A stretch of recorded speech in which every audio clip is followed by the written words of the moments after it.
క్రీస్తు పరిశుద్ధ నామంన చేరియొచ్చిన మీ అందరికీ నా శుభాభివందనములు.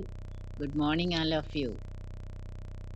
ఈ దినము కొరకై ఏర్పాటు చేయబడిన వాక్య పాఠము రోమీలకు వ్రాసిన పత్రిక 5వ అధ్యాయము 5వ వచనం చదువుతున్నానండి. రోమా 5:5. ఎందుకనగా ఈ నిరీక్షణ మనలను సిగ్గుపరచదు.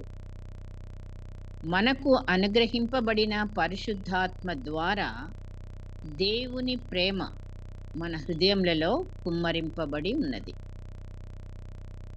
దేవుడు తన పరిశుద్ధ వాక్కులను మనందరి హృదయములలో ఫలింపచేయునుగాక.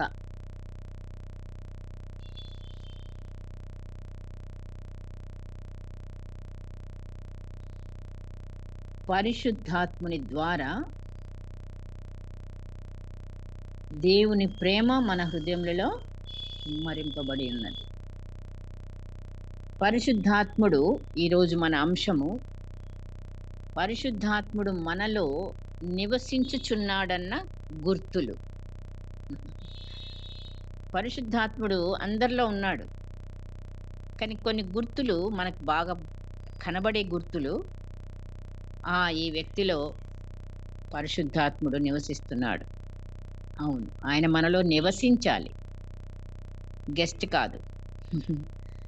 సో రాకపోకలు మళ్ళీ రమ్మని అడగటం కదా, ప్రతిరోజు కూడా మనము ఆయనతో మరి ఎంత సన్నిహిత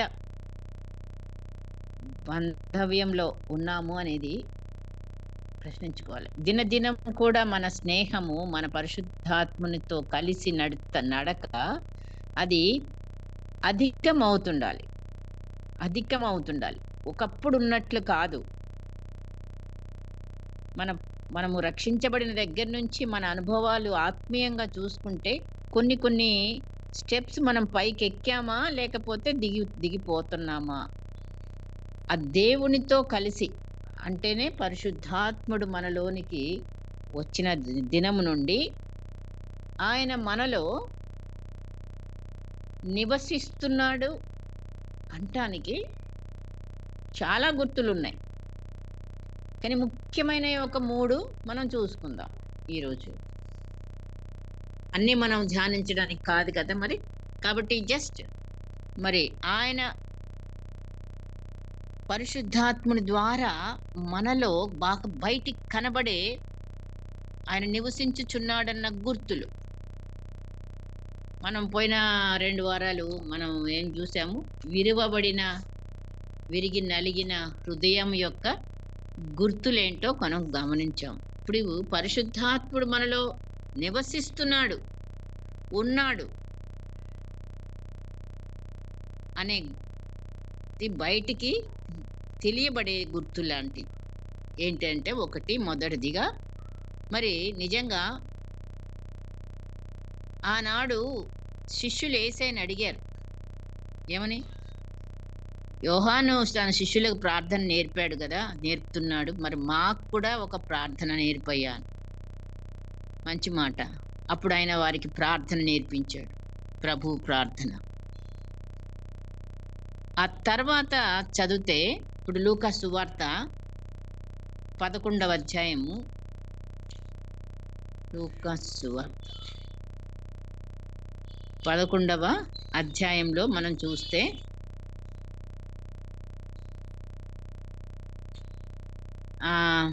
ప్రభు ప్రార్థన 11 మొదటి నుంచి 4 వచనాలు ప్రభు ప్రార్థన నేర్పించాడు శిష్యులకు అడగగానే. అయిన తర్వాత అక్కడికి ఆపేయలేదు. 5వ వచనం నుండి కొంచెం ఎక్స్టెన్షన్ చూద్దాం. మరియు ఆయన వారితో ఇట్లా, నేను మీలో ఎవరికైనా ఒక స్నేహితుడు ఉండగా అతడు అర్ధరాత్రి వేళ ఆ స్నేహితుని వద్దకు వచ్చి, మరి నాకు 3 రొట్టెలు ఇవ్వయ్యా, ప్రయాణం నుంచి వస్తున్నాను అని అడిగితే, ఆ ప్రయాణం చేయించు వచ్చిన స్నేహితుడు తలుపు కొడతా ఉంటుంటే పడుకున్న అతను జవాబు చెప్పడానికి, నేను పడుకున్నామయ్యా, పిల్లలు ఉన్నారయ్యా, నేను లేగలేనయ్యా, తొందర పెట్టద్దయ్యా అని అనడానికి కూడా ఛాన్స్ ఇవ్వకుండా ఆయన తలుపు కొడుతూనే ఉన్నాడు. రాలేనని చెప్పలేక, ఇయ్యలేను అని చెప్పలేక అతడు అన్ని సార్లు అడగటం మూలాన లేచి ఆయనకి అడిగినవన్నీ ఇస్తాడు గదా! ఒక స్నేహితుడే అలా చేశాడు గదా! చేస్తున్నాడే. అటువలే 9వ వచనం. మీరును అడుగుడి మీకియ్యబడును. అడుగుడి దాంట్లో మనం మామూలుగా అడుగుడి అంటాం. కానీ సిగ్గుమాలి అడుగుడి అని ఎప్పుడు అనం కదా! ఆ! అదే ఇప్పుడు మనం నేర్చుకోవాలి. అడగటం అంటే జస్ట్ ఒకసారి పెదవులతో ప్రభువా నాకు పరిశుద్ధాత్మనివ్వు అని మనం అడుగుతామా? అడుగుతాం. రోజు అడుగుతున్నాం. అట్లాగే అడగటము, ఆగిపోవడము, మళ్ళీ ఆయన ఇచ్చాడా లేదా మనం చూసుకోలేము. మళ్ళీ ఆ పరిశుద్ధాత్మతో నింపబడుతున్నామా? మరి ఆ నింపబడ్డ వాళ్ళం ఎలా ఉండాలి? అనేది ఆ లైన్‌లో మనం కంటిన్యూగా నడుస్తున్నామా? లేదా? ప్రార్థన చేసినప్పుడు ఒకసారి పరిశుద్ధాత్మ దేవా నువ్వు నాలోకి, మాలోకి రమ్ము అంటాం. అది అది అడగటమా? ఎలాగ అడగాలి అనేది ముందుగా చెప్పాడాయన. నిజంగా మరి అది మధ్యరాత్రి సమయం. అడిగేది గూడా ఎప్పుడండి? ఇంటికొచ్చి బదులడిగితే ఎవరన్నా మధ్యరాత్రిలో తలుపు తీసి ఇవ్వడం అంటే ఎంత కష్టమో. కానీ అడిగేవాడొచ్చి మధ్యరాత్రిలో అడుగుతున్నాడు ఫ్రెండ్‌ని. అలాగా తలుపు కొడతానే ఉన్నాడు. తట్టుడి తీయబడునన్నాడుగా మరి. అందుకనే మనం గూడాను టైము అయిపోయిందిలే నిద్ర సమయం వచ్చేసింది. ఇక మనం పడుకుందాము, ప్రార్థన చేశాము అని కాదు. ఎప్పుడైనా సరే అడగడానికి ఆ! ఎలాగడిగాడు? అతను సిగ్గుమాలి అడిగాడంట. కావలసినయన్నీ ఇచ్చాడు ఆ ఫ్రెండు. ఎందుకంటే ఆయన మాటి మాటికి సిగ్గుమాలి అడుగుట వలననైనను లేచి అతనికి కావలసినవన్నీ ఇచ్చును. అలాగుననే మీరును అడుగుడి అంటున్నాడు. అటువలే మీరును అడుగుడి. అటువలే అంటే అట్లాగే అడగండి అని. మనం అడిగాము మామూలుగా పెదవులతో కాదు. హృదయ అంతరంగంలో నుండి అడిగిందే అడుగు, అడిగిందే అడుగు అట్లాగనమాట మనము ప్రభువా నీ ఆత్మతో నన్ను నింపుము, నింపుము, నింపుము. పరిశుద్ధాత్మ దేవా నాలోనికి రమ్ము, రమ్ము, రమ్ము అని కంటిన్యూయస్‌గా మనము ఆయన వచ్చే వరకు, ఆయన వచ్చి సైన్స్, సింప్టమ్స్ మనలో నుంచి కనపరిచే వరకు అదనమాట అడగటం అంటే. సో, అది మనం ఏమవుతదంటే మన ఆత్మీయ జీవితంలో పోను, పోను, పోను ఎదుగుదల ఒక టైమొస్తుంటది. మనము మెచ్యూరిటీలోకి రావడానికి. ఒక చిన్న బిడ్డ పుట్టగానే పెద్దోడయిపోలే. మరి పెరగడానికి సంవత్సరాలు పడుతుంది. అలాగే ఆత్మీయ జీవితంలో కూడాను మనం గూడా ప్రభువులో ఎదగాలి. పరిశుద్ధాత్ముడు మనలో నివసిస్తుండాలి. ఆ నివసించే గుర్తులు బయటికి మరి కనబడాలి. ఒకప్పుడు మనము అలా లేము. కానీ ఇప్పుడు ఇంకా కొంచెం ఆత్మీయంగా ఎదిగాము అన్నది మనుషులు గూడా గుర్తించేలాగున అనమాట. ఇదివరకు అలా కాదావిడ. ఇప్పుడు చాలా మనం ఇంకా ఆత్మలో ఎదుగుతున్నది అనే ఒక అది మనం తెచ్చుకోవడానికి కోసం. ఎలాగా అంటే కనబడాలి మనలో నుంచి ఆ లక్షణం. సో, మనమేమి వెతకాలి? అడగటం అయింది. వెతకడం అడుగుడి అన్నాడు, ఇయ్యబడును అన్నాడు, వెదుకుడి అన్నాడు, దొరుకుతుంది అన్నాడు, తట్టుడి అన్నాడు, తీయబడును. నిజంగానే మరి ఏంటి వెతకాలి? మొదట నా రాజ్యమును, నీతిని మొదట వెతుకుడి అని అన్నాడు. ఆయన చెప్తున్నాడు. మొదట ఏం వెతకాలి? ఆయన రాజ్యమును వెతకాలి. మనం ఈ లోకంలో ఎన్నో వెతుకుతాం. లోక సంబంధమైన వాటి విషయంలో మనం వెతుకులాట. పొద్దున్న లేసిన దగ్గర నుంచి వెతుకులాట. ఆ! అదేనా కంటిన్యూ అవుతుందా? లేదు. కానీ దేవుడిని మొదట పెట్టాలి లిస్ట్‌లో. ఆయన అందరికంటే నన్ను నంబర్ 1లో పెట్టమంటున్నాడు. ఆయనే చెప్తున్నాడు. తన తన ఎక్కడ ఉండాలి మన హృదయంలో. నంబర్ 1 పాయింట్‌లో ఆయనుండాలి. ఆ మొదట రాజ్యమును, నీతిని వెదుకుడి అని మత్తయి సువార్త 6:33లో తను చేసిన కొండ మీద ప్రసంగంలో మరి చెప్పాడు. ఎలా తట్టాలి గూడా. హ్మ్. ఎలా తట్టాలండి? ఇప్పుడు ఆ స్నేహితుడు తట్టినట్టుగానే. ఆ! ఒక ఆవిడ తట్టిందంట గదా మరి. ఎవరు? ఒక విధవరాలు. అన్యాయస్తుడైన న్యాయాధిపతి. ఆయన పేరేమో న్యాయాధిపతే. కానీ వాడు అన్యాయస్తుడు.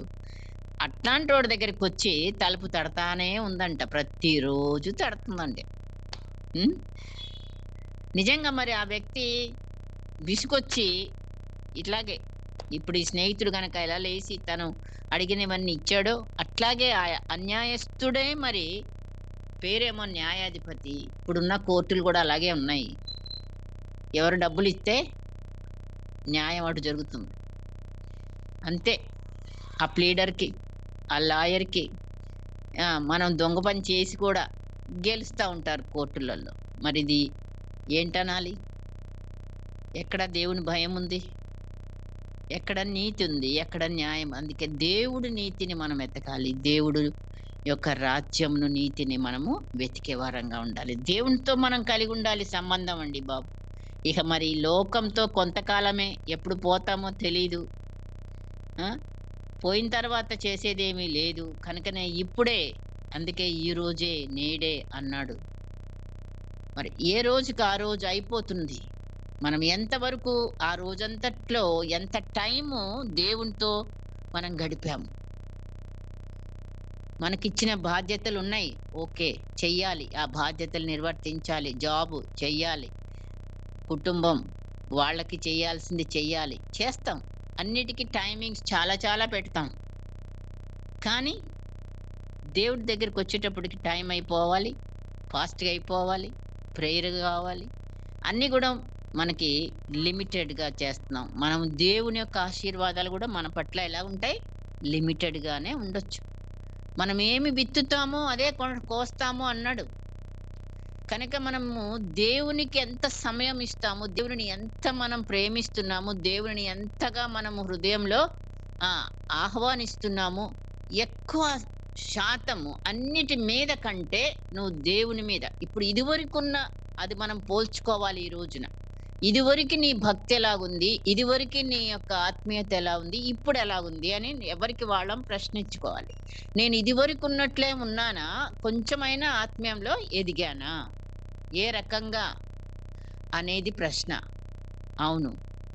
అది ఎదుగుదల కనపడ్డప్పుడే గదా! ఇప్పుడు పండు పిందెలొస్తాయి. ఆకులు చాటున ఎక్కడో ఉంటాయి చెట్టుకి. కాయ పండిన తర్వాత మన దృష్టికి బాగా కనబడుతది. ఆ పండిన తర్వాతే దాని యొక్క రుచి తెలుస్తుంది.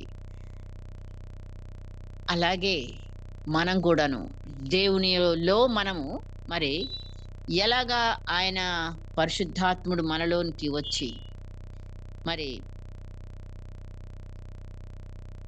ఆయన ఆయనను గూర్చిన మనకి ప్రతిరోజు గూడా ఆకలి, దప్పిక అనేది ఉందా? లేదా? బాగా ఆకలి. లోక సంబంధమైన విషయాల కొరకు ఆకలిగున్నావా? ఎప్పుడు జూసినా ఎక్కువ శాతం ఆకలి దేని మీదుంది? దేని మీద నీ దాహం ఉన్నది? దావీదేమన్నాడు? ఆయన దాహం దేని మీద ఉందంటాడు? ఆ!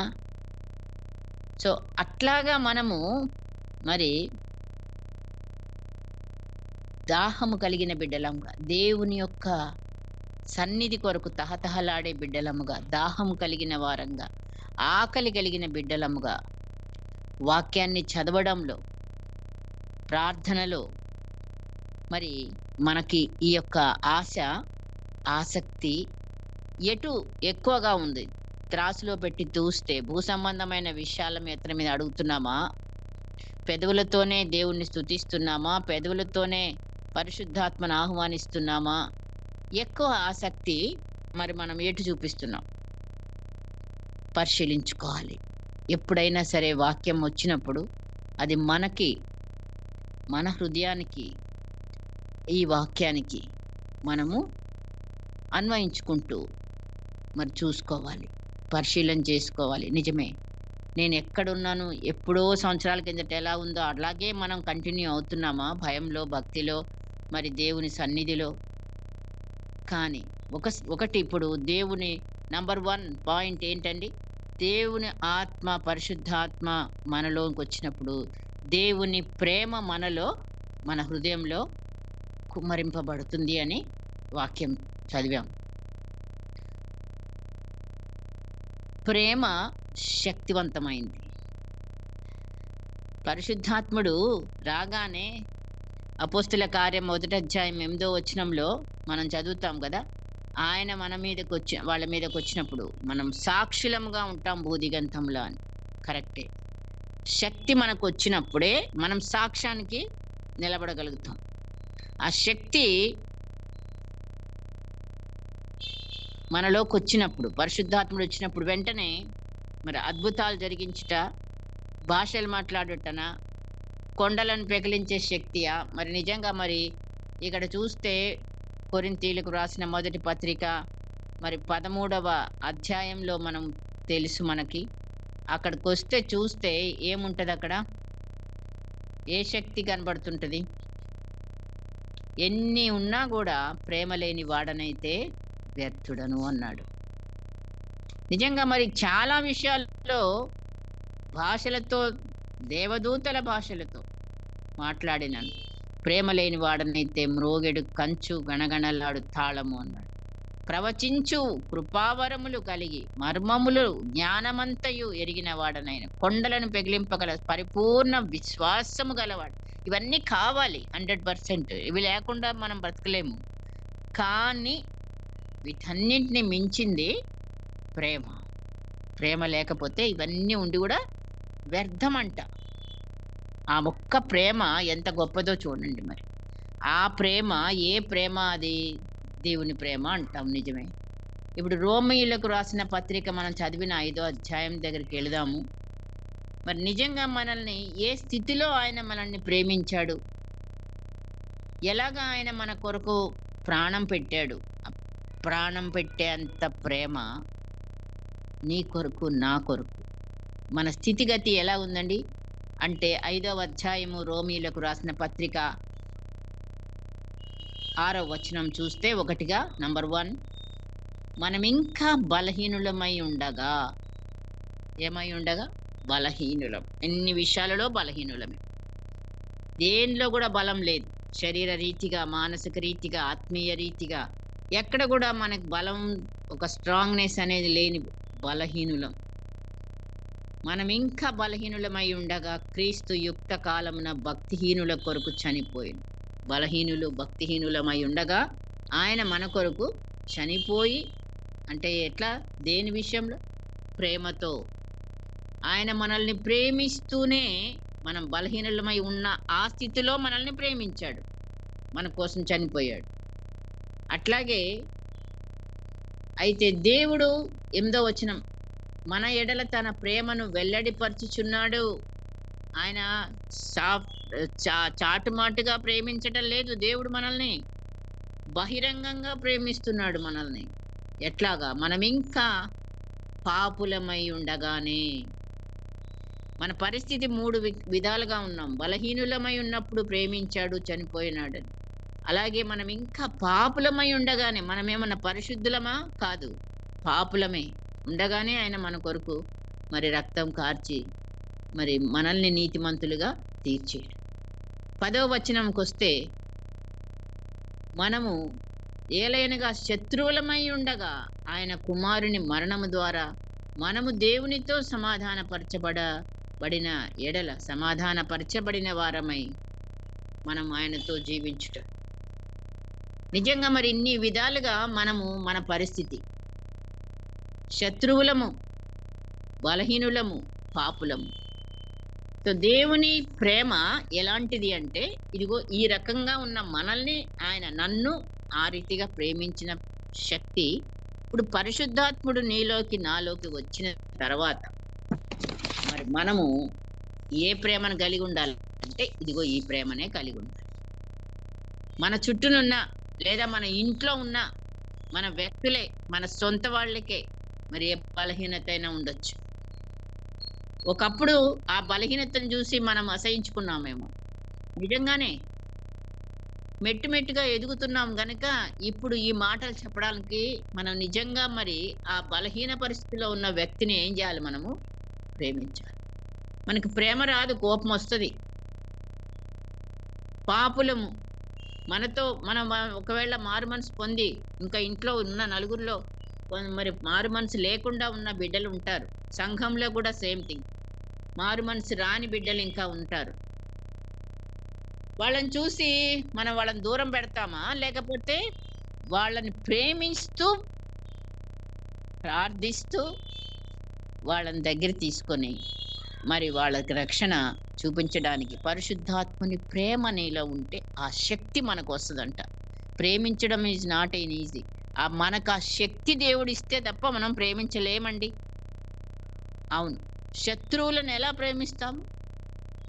ఆ శక్తి కావాలి. పరిశుద్ధాత్ముడు మనలో నివసించుచున్నట్లయితేనే ఇట్టి ప్రేమను నువ్వు నేను కలిగి ఉంటాం. మనకింట్లో ఎప్పుడు అపోజిషన్ ఉంటానే ఉంటది. అందరి ఇళ్లల్లో కూడా ఏదో ఒక్క విషయంలో అపోజిషన్ వస్తది. కానీ నీలో పరిశుద్ధాత్ముడు ఉన్నాడు అని అనటానికి గుర్జు రుజువు, గుర్తు ఏంటంటే ప్రేమ. సో, అది మనము నంబర్ 1గా కలిగి ఉండాలి. ఇంకా ఎట్టి పరిస్థితుల్లో లేకపోతే మనం అప్పుడు పరిశుద్ధాత్మని మనలో నివసిస్తున్నాడు అనటానికి లేదు మరి. లోతైన ప్రేమ అంటే మునుపటి కంటే అధికంగా మనం ప్రేమిస్తున్నామా అని ప్రశ్నించుకుందాం. అదనమాట ఈరోజు. మనకు తెలుసు అట్లాగా మనం లోతైన ప్రేమ కలిగి ఉంటే ఆయన ఆజ్ఞలన్నిటికీ కూడా మనం ఏమవుతాం? విధేయులమవుతాం. ఒకప్పుడు కొన్ని ఆజ్ఞలకి విధేయత చూపలేకపోయుంటామేమో. కానీ ఇప్పుడు ఆయన ఆజ్ఞలకు మనం విధేయత చూపడానికి అధికమైన ఆశ కలిగి ఉంటాం. అది దైవ ప్రేమ శక్తిని బట్టి. రెండవ పాయింట్‌కి వద్దాము.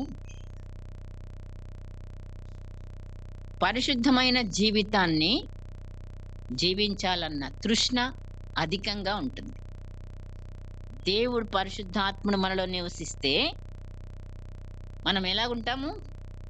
పరిశుద్ధాత్మ ద్వారా మనము ఈ లోకంలో ఉన్న పాపముని మనం ఏం చేస్తాం? ద్వేషిస్తాం. జీవించాలి, మనం పరిశుద్ధంగా జీవించాలి. పరిశుద్ధంగా జీవించాలనే ఒక తృష్ణ ఇంకా అధికమవుతుంటది రోజు రోజుకి.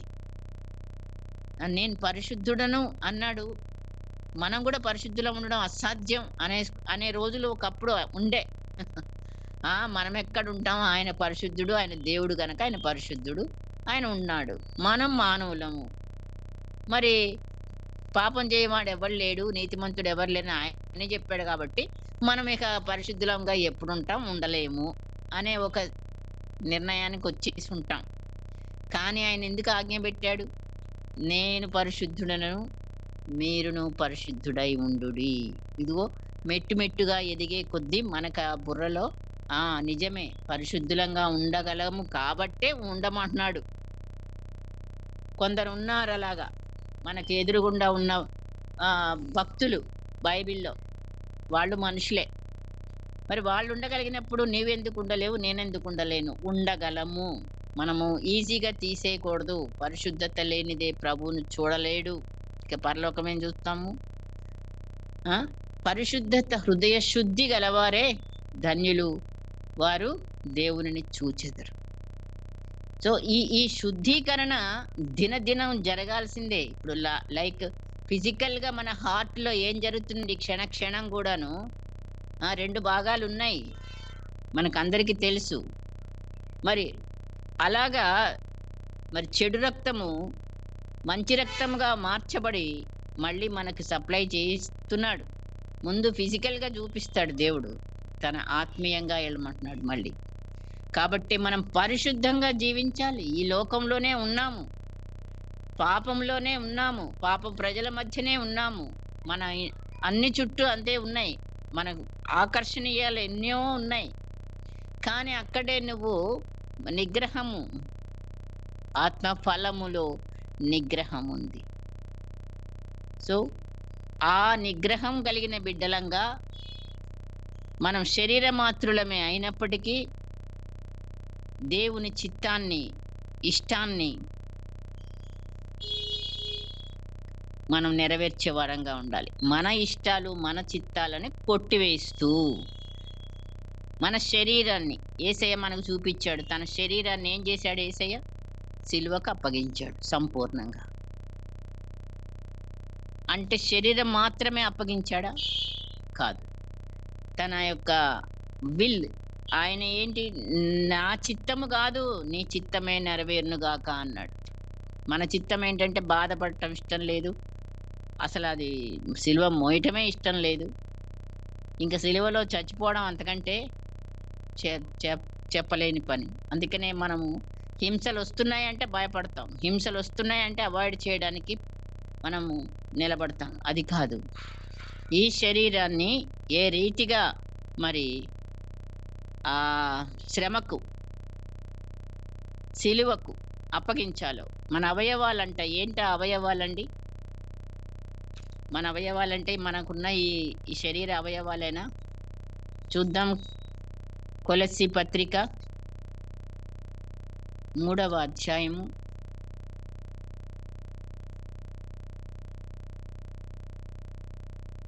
5వ వచనం. కావున భూమి మీదనున్న మీ అవయవములను అనగా చక్కగా రాస్తున్నాడాయన. జారత్వమును, అపవిత్రతను, కామాతురతను, దురాశను, విగ్రహారాధనయైన ధనాపేక్షను చంపివేయుడి. పూర్తిగా చంపాలంట. కొంచెం కూడా గ్యాస్పింగ్ స్టేజ్‌లో కూడా ఉండడానికి వీల్లేదన్నమాట. సో, ఇవన్నీ కూడాను మనం చంపాలి అంటే ఎలా చంపేస్తాం? యేసయ్య చెప్పాడు మరి, ఎవడైనను నన్ను వెంబడింప కోరిన ఎడల, ఆయన శిష్యులంగా ఉండాలని మనకు ఆశ. మరి ఆయనతో నడవాలని, ఆయనను వెంబడించాలని ఉన్నప్పుడు, అలా వెంబడించాలని ఎవరైనా ఇష్టపడితే అందరితో చెప్పిన మాట మనకు తెలుసు. ఏమని? లూకా 9:23 ఎవడైనను నన్ను వెంబడింప కోరిన ఎడల తన్ను తాను ఉపేక్షించుకొని ప్రతి దినము తన సిలువను ఎత్తికొని నన్ను వెంబడింపవలెను. తన ప్రాణమును రక్షించుకొనగోరువాడు దానిని పోగొట్టుకొనును. ఎప్పుడు కూడా మనము మన ప్రాణాన్ని పోగొట్టుకోవడానికి ఇష్టపడాలి, రక్షించుకోవడానికి కాదు. నా నిమిత్తమై తన ప్రాణమును పోగొట్టుకొనువాడు దానిని రక్షించుకొనును. ఈ మాటలు మనం చదువుతున్నాము. అది ప్రాక్టికల్‌గా మన లైఫ్‌లోకి రావాలంటే, మన ఆత్మీయలో పరిశుద్ధాత్ముడు మనలో నివసించినప్పుడు మరి ఇది బయటికి కనబడే. అందుకనే ఆ శిష్యులందరూ కూడాను ఖడ్గంతో చంపబడ్డారు. మరి ఒక్కొక్కళ్ళు ఎదురుగుండా వాళ్ళొచ్చి చంపుతా ఉంటే, నన్ను యేసయ్యలాగా సిలువేయొద్దు, తలకిందులుగా వేయండి, ఇంటూ మార్కులో వేయండి అని హాయిగా వాళ్ళు ప్రాణాలని ఎలా ఇచ్చారు, సమర్పించుకున్నారో వాళ్ళని జ్ఞాపకం చేసుకోవాలి. వాళ్ళు మనుషులే. నీలో నాలో కూడా అదే మనస్తత్వము, సేమ్ మనుషులం. మరి మనకెప్పుడొస్తది ఆ ధైర్యం? ఆయన మనలో నివసించినప్పుడు. పరిశుద్ధాత్ముడు నివాసం ఉండాలి. రోజు రోజుకి మన భక్తి అధికమవుతుంది. అన్నిట్లో కూడా అధికమవ్వాలి. దేవుని యొక్క క్రియల్లో, పరిశుద్ధమైన జీవితం జీవించుటలో మనము అధికంగా మనకున్న పగ, ద్వేషం, అసూయ ఇంకా కంటిన్యూ అవుతానే ఉన్నాయి మనకున్న. మరి ఇవన్నీ కూడాను మనం ఏం చేయాలి? సిలువలో చంపాలి. ఏ సిలువ? నీకిచ్చిన సిలువ, నాకిచ్చిన సిలువ. మనం యేసయ్య సిలువ ఎటు మోయలేము. ఆయన ఒక్కడే మోసాడు. మనందరి పాపాలేసుకునే ఆ సిలువ. ఇప్పుడు కనీసం నా అనేది నాకు సంబంధించిన సిలువ. దేవుడు నాకే సిలువ ఇచ్చాడో ఆ సిలువను నేను ఎత్తుకోవాలి. నన్ను నేను తగ్గించుకోవాలి. ఒక్కరోజు కూడా పక్కన పెట్టడానికి వీల్లేదు. మరి ప్రతిరోజు కూడా దాన్ని ఎత్తుకొనే మోస్తూనే మనం ఆయన్ని వెంబడించాల్సింది. ఆ సిలువలో ఇప్పుడు చంపాల్సినయన్నీ లిస్ట్ ఉంది. సో, ఇవన్నీ చేసినప్పుడే పరిశుద్ధాత్ముడు నీలో జీవిస్తున్నాడు. ఆ పరిశుద్ధమైన జీవితం కొరకైన తృష్ణ అధికంగా రోజు రోజుకి అధికమవుతుండాలి. సో, అట్టి గుణలక్షణం ఈ రెండవదిగా మనం చూసాం. పరిశుద్ధాత్ముడు నీలో నివసిస్తే మొదటిదిగా దేవుని ప్రేమ, రెండవదిగా పరిశుద్ధత. టైం అయింది. మూడవదిగా తండ్రితోనూ కుమారునితోనూ యేసయ్యతోనూ మనం ఏమై ఉండాలి? సహవాసము కలిగి ఉండాలి. నిత్యము మన ఫ్రెండ్షిప్ ఎవరితోని? తండ్రి అయిన దేవుడితో, కుమారుడైన క్రీస్తుతో. మనం ఎలా కలిగి ఉండాలి? ఇప్పుడు యేసయ్య పరలోకంలో ఉన్నాడు, తండ్రి పరలోకంలో ఉన్నాడంటారా? అవును, ఉన్నాడు. యోహాను రాసిన పత్రిక, మొదటి పత్రిక, మొదటి యోహాను మొదటి అధ్యాయం 3, 4 వచనాలు చదువుతున్నాను. మాతో కూడా మీకును సహవాసము కలుగునట్లు మేము చూచిన దానిని వినిన దానిని మీకును తెలియజేయుచున్నాము. మన సహవాసమైతే తండ్రితో కూడాను ఆయన కుమారుడైన యేసుక్రీస్తుతో కూడాను ఉన్నది. వాళ్ళు ఫిజికల్‌గా యేసయ్యతో జీవించారు. అప్పుడు ఇంత అర్థం తెలీదు. ఇంత గొప్పతనం వాళ్ళకి అర్థం కాలే. ఆ యొక్క సహవాసం యొక్క విశిష్టత. నిజంగా మరి సిలువ వేసే టైంకి అందరూ చస్తాము నీకోసం అన్నారు. పేతురొక్కడే గాదు, అందరన్నారని గూడా ఉంది మాట. కానీ ఆ టైం వచ్చినప్పుడు అందరూ ఏమయ్యారండి? పారిపోయారు. వాళ్ళలో ఏం లేదని అప్పుడు బాగా తెలుస్తుంది మనకి. పరిశుద్ధాత్ముడు లేడు. ఎప్పుడైతే వాళ్ళు యేసయ్య చెప్పిన ప్రకారంగా మరి ఆయన ఆరోహణమైన తర్వాత పరిశుద్ధాత్మ కొరకు వెయిట్ చేసి, ప్రార్థించి, పొందుకొని శక్తితో అప్పటి వరకు పిరికివారు. ఆ రాత్రి మరి ఆహ్, వాళ్ళు సన్హెద్రిన్ వాళ్ళు ఇంకా వాళ్ళందరూ అన్నారు, అమ్మో! ఈయన మూడో రోజు లేస్తానని కూడా చెప్పాడు. కాబట్టి బాగా ముద్ర వేసి సమాధికి కావలి ఉంచారు. మనోళ్ళైతే తలుపులేసుకొని నిశ్శబ్దంగా భయపడి వణుకుతున్నారు శిష్యులు. కానీ పరిశుద్ధాత్ముడు ఎప్పుడైతే వాళ్ళలోనికి వచ్చాడో ధైర్యం ఎక్కడి నుంచి వచ్చింది? నిలబడ్డారు. వాక్‌శక్తి వచ్చింది. ఆయన కోసము మరి అప్పుడు వాళ్ళు ఆయన చెప్పిన ప్రసంగాలన్నీ గుర్తు తెచ్చుకోవడానికి పరిశుద్ధాత్ముడు వాళ్ళకి జ్ఞాపకం చేస్తూ, వాళ్ళని నడిపిస్తూ, వాళ్ళని మరి దేవునితో కుమారునితో అప్పుడు నిజమైన సహవాసం కలిగిన బిడ్డలుగా ఉన్నారు. ఈనాడు నీవు నేను కూడా ఆయనతో నిజమైన సహవాసం ఎలా కలిగి ఉంటాం? తండ్రికి ప్రార్థన. యేసయ్యని ప్రతిరోజు మనం చూస్తున్నాం. ఎలా చూస్తున్నాం? వాక్యమే ఆయన. ఆయన పేరే వాక్యం. మరి ఇప్పుడు ఈ వాక్యంతో మనకెంత సన్నిహిత, ఎంతగా చదువుతున్నావు వాక్యాన్ని, ధ్యానిస్తున్నాము. అది నువ్వు యేసయ్యతో నడక, సహవాసం. సో ప్రతిరోజు ఇది ఏమవ్వాలి? అధికమవ్వాలి మనలో. పిందగా ఉన్న మన ఆత్మఫలము ఫలించేలాదిగా పక్వం అవ్వాలి. అంటే మనం ఆయనలో ఉండాలి, ఆయన మనలో ఉండాలి. అప్పుడే మరి యోహాను సువార్త 15వ అధ్యాయం చదువుతా ఉంటే ఒక్కొక్క మాట, మరి నిజంగా ఆయన మనలో ఉన్నప్పుడు, మనం ఆయన యందు ఉన్నప్పుడు మనము బహుగా ఫలించెదము. మన ద్వారా తండ్రి మహిమపరచబడతాడు. పరిశుద్ధాత్ముడు ఉన్న లక్షణాలలో మరి మనం కేవలము 3 మాత్రమే మరి ధ్యానించుకోవడానికి విశిష్టంగా మనలో రావాలి. ఇవి మనలో బాగా బయటికి కనబడే బిడ్డలంగా ఉండడానికి మరి మనము ప్రేమ కలిగిన బిడ్డలంగా, పరిశుద్ధత కలిగిన బిడ్డలముగా, పాపానికి నో చెప్పేవారం, ప్రభువుకి, వాక్యానికి, ప్రార్థనకి, ఆరాధనకి ఏమనాలి? యెస్ అనాలి. అక్కడ ఎక్కడ కూడా నో చెప్పడానికి లేదు మరి. ఇంకా వేరే విషయాలకి మనము శరీర సంబంధ, లోక సంబంధ వాటికన్నిటికి కూడా మనము పాపం ఏదైతే ప్రవేశిస్తుందో దానికి మనము నో అని చెప్పే బిడ్డలంగా మనం ఉన్నప్పుడే, మనకట్టి ఆశ హృదయంలో ఉన్నప్పుడు పరిశుద్ధాత్ముడు మనలో ఉండి నివసిస్తూ మనల్ని జయింపజేసే దేవుడుగా ఉంటాడు.